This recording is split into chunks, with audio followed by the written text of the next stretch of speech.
ইরানের উপরে হামলাটা কিসের বলেন তো? ইরানকে বলছে পারমাণবিক শক্তি তুমি করতে পারবে না। কে বলছে? আমেরিকা। আমেরিকান দাদা বলছে তোমার পারমাণবিক শক্তি করা যাবে না। সেই ইরানকে তছনছ করে দিল, কিন্তু পারমাণবিক শক্তি পেল না। আফগানের সঙ্গে ওই করতে গেছিল, কিন্তু আফগান এমন পিটান পিটিয়েছে, আব্বাজান বলতে বলতে পালিয়ে গেছে। কথা বুঝা যাচ্ছে? 20 বছর ধরে আফগানের পিছনে লেগেছিল, কিন্তু ওখানে মার খেয়ে পালিয়েছে। তো এদের লক্ষ্য হলো মুসলিম কান্ট্রির হাতে যেন পারমাণবিক শক্তি না থাকে। কেন? এই শক্তি যদি থাকে তাহলে এদেরকে চমকানো, ধমকানো, গোলাম বানানো, ভয় দেখানো সম্ভব না। ছোট ছোট ইসরায়েল কোনো দেশই নয়, অবৈধ দেশ। কথা বুঝা আছে? মানচিত্রেই নয়। সেই ইসরায়েলের হাতে পারমাণবিক শক্তি আছে, কিন্তু সে মুসলমান না হওয়ার দরুন সে করতে পেরেছে, তার উপরে জুলুম করেনি। কিন্তু ইরান পৃথিবীর শুরু থেকেই কিন্তু একটা ইরানের ঐতিহ্য আছে। আগে নাম আলাদা ছিল ঠিকই, কিন্তু অনেক পুরাতন জিনিস। সেই জায়গায় তার উপরে কিন্তু অ্যাটাক হচ্ছে। কেন? এই পাওয়ারটা থাকলে ওকে চমকানো, ধমকানো, গোলাম বানানো সম্ভব নয়। মনে রাখবেন, পারমাণবিক শক্তি মানুষ তৈরি করেছে। পারমাণবিক শক্তি যাদের কাছে আছে সেই দেশগুলো ভয় করে একটা ইমানদার মুসলমানকে। জোরে বলুন সুবহানাল্লাহ। একটা মুসলমান ইমানদার যদি হয়, শুনছেন? কারণ ইমানের পাওয়ার, একটা পারমাণবিক শক্তি থাকলে যদি ভয় হয়, তা যার দিলে আল্লাহ ও রসুল আছে তাহলে তাকে ভয় করবে না? করবে না। এজন্য বড় পলিসি করে মৌলী সাহেব দিয়ে, মুফতি দিয়ে, বক্তা দিয়ে, হুজুর দিয়ে লক্ষ্য আমাদের ইমানকে লুটে নেওয়া। তার মানে পারমাণবিক শক্তি যেমন নেওয়া, আমাদের ইমানকে নিয়ে নেওয়া, যাতে করে আমরা দুর্বল হয়ে যায়, তাদের ইশারায় চলি, তাদের গোলামি করি, ভয় দেখালে ভয় খেয়ে যায়। আমরা ভয় খাচ্ছি কেন আজকে? আমরা ভয় আছি না? না বলুন। আজকে সব মুসলমান ভয় খেয়েছে না খায়? সব ভয়, সব ভীতু হয়ে আছে। কি হবে, কি হবে, কি হবে? এই ভয়টা তোমার স্থান পাচ্ছে কি করে? আমি তো বলতে পারছি না বেঈমান। কমসে কম এটা তো বলতে পারবো আমাদের ইমান দুর্বল, তাই ভয় খাচ্ছি।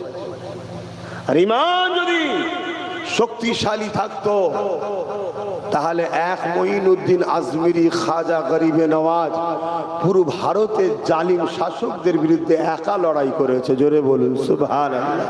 কিসের জোরে? অস্ত্র ছিল না, ম্যান পাওয়ার ছিল না, মানি পাওয়ার ছিল না। কিসের পাওয়ার? ইমানের পাওয়ার। এইগুলো তো ওরাও দেখছে যে কি করে লড়লো, কি করে পারলো। এত পুলিশ আমাদের, মিলিটারি আমাদের, সব আমাদের হাতে, তারপরও গরিবে নওয়াজকে রুখে গেল না। আরে কিসের জোরে? তাদের রিসার্চ, তারা কোটি কোটি টাকা দিয়ে উলামাদের ঘরে কিনছে। যারা 2 নম্বর উলামা বিক্রি হয়ে যাচ্ছে, তাদের ঘরে বলছে যতক্ষণ মুসলমানদের অন্তরে ঈমান আছে এ জাতকে মিটানো সম্ভব নয়। জোরে বলুন সুবহানাল্লাহ। তাই তারা টার্গেট নিয়েছে।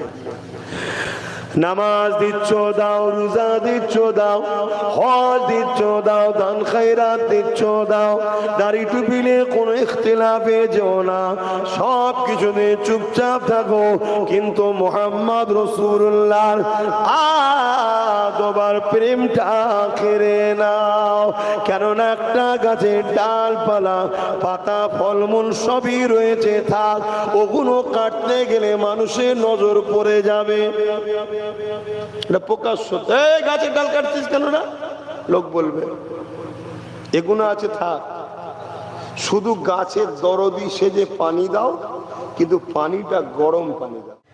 রাসূলের সুন্নাতের উপরে আঘাত হচ্ছে, আহলে বায়াতের উপরে আঘাত হচ্ছে, নবীর খানদানদের উপরে আঘাত হচ্ছে।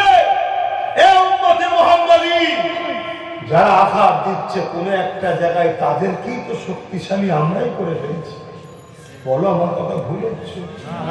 আল্লাহর কাছে জবাব দিতে হবে। পরিবর্তন হও, ভাবো। আমার কোরআন সারা দুনিয়া পারেনি আজ পর্যন্ত।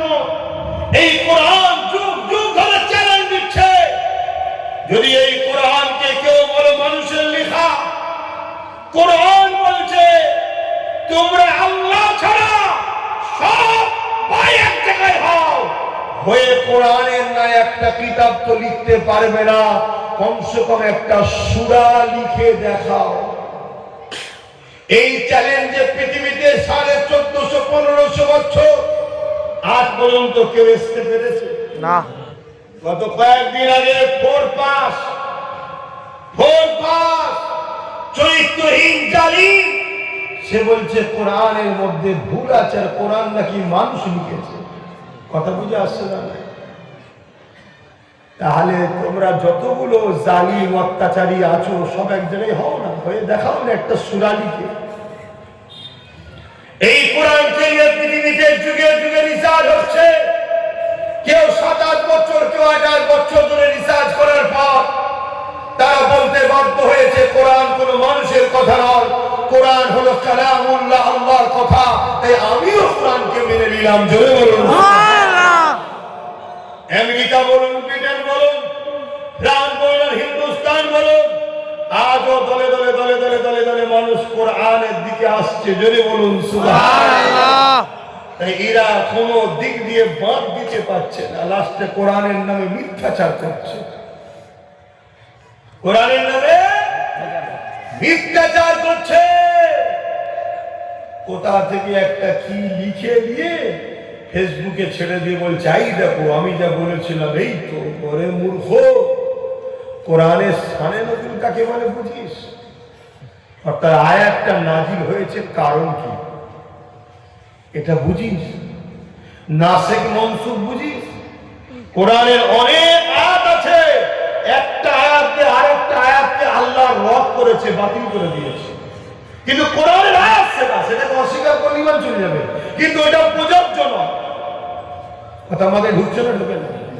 যেমন একটা প্রেসক্রিপশনে গেলেন ডাক্তারের কাছে, ওষুধ লিখলো, 1 সপ্তাহ যাওয়ার পর ওই প্রেসক্রিপশনের ওই ওষুধকে কেটে অপর দিকে অন্য ওষুধ লেখে না লেখে না? কারণ ডাক্তারই জানে রোগীকে এখন কি দিতে হবে। আগে যেটা দিয়েছিল ডাক্তার কি ভুল দিয়েছে? না, আগের দোষটা তখনকার জন্য ঠিক, দ্বিতীয় দোষটা এখনকার জন্য ঠিক। তো কোরআন একটা আয়াত দ্বারা আরেকটা আয়াতকে মনসুখ করেছে। তাই নাসিখ মনসুখের জ্ঞান আছে ফোরপাসের। ফোরপাস তো নিজের ধর্মের জ্ঞান নেই, ফোরপাস তো ধর্ম সম্বন্ধে জ্ঞান নেই। কেন? ও ফোরপাস যে আছে ও ধর্মগুরুই কোরআনের মাইয়া কোরআনিয়া মক্তবেতেই পড়াশোনা করে বড় হয়েছে। শুনছেন তো? কিন্তু না, এগুলো বলে একটা বিভাজন তৈরি করো। কেন? যে ভুলটা আমি করেছি আমার পিঠের চামড়া তুলে দেবে আমার জাতের লোকেরা। একটা এমন কথা শোনাও যে কথায় এখন সব বিভাজন তৈরি হয়ে যায়, হই হই শুরু হয়ে যায়, আমাকে লোক ভুলে যাবে। শুনছেন তো নাকি?